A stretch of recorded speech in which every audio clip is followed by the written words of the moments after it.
पीले वस्त्र के लायक कौन है? देवदत्त की कहानी। जगह जेतवन व श्रावस्ती।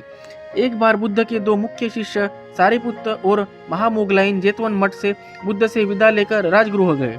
राजगृह के लोगों ने उस समय के रिवाज के अनुसार 2-3 या उससे ज्यादा के ग्रुप में उन्हें भिक्षा दी।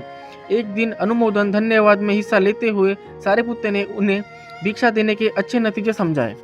अगर कोई आदमी भिक्षा देता है लेकिन दूसरे को भिक्षा देने के लिए नहीं कहता तो अगले जन्म में उसे खुद तो दौलत का आशीर्वाद मिलता है लेकिन परिवार का दौलत नहीं।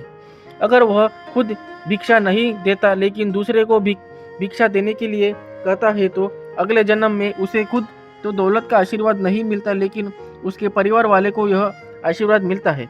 अगर कोई आदमी न तो खुद दान देता है और न ही अपने परिवार वाले को दान देने के लिए प्रेरित करता है तो ऐसे इंसान का भविष्य में जीवन दुख भरा होता है।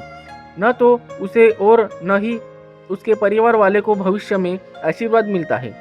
दूसरी तरफ अगर कोई आदमी खुद दान देता है और अपने परिवार वाले को भी दान देने के लिए प्रेरित करता है तो अगले जन्म में उन सभी को सौभाग्य की प्राप्ति होती है। दान देने के फायदे सुनकर एक आदमी शिष्य ने सोचा, दान के अनगिनत फायदे हैं, क्यों ना मैं दान समारोह के लिए भिक्षुओं को बुलाऊं। इसलिए उन्होंने अगले दिन अपने घर पर भिक्षा मांगने का इंतजाम किया। शहर में घूमकर पैसे जमा किए ताकि चढ़ावे में कमी न हो।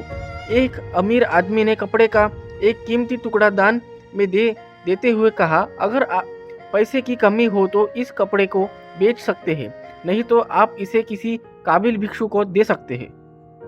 फंक्शन अच्छे से हो गया, पैसे की कोई कमी नहीं थी, इसलिए घर वालों ने आपस में बात की, हमारा फंक्शन बिना पैसे की कमी के खत्म हो गया। हम यह कपड़े का टुकड़ा किसको दे? इसका सबसे ज्यादा हकदार कौन है? किसी ने कहा सारिपुत्र सबसे ज्यादा लायक है। दूसरे ने सवाल किया, लेकिन भंते सारिपुत्र तो कभी कभी आते जाते रहते हैं, वो हमारे साथ लगातार नहीं रहते। दूसरे ओर देवदत्त हमारे साथ रेगुलर रहते हैं, हमें यह कपड़ा उन्हें देना चाहिए क्योंकि वो राजगृह में रहते हैं। इसलिए देवदत्त से अपनी नज़दीकी को देखते हुए इस बात पर ध्यान दिए बिना कि देवदत्त इस कपड़े के लायक है या नहीं, उन्होंने देवदत्त को यह कपड़ा दे दिया। धन्यवाद।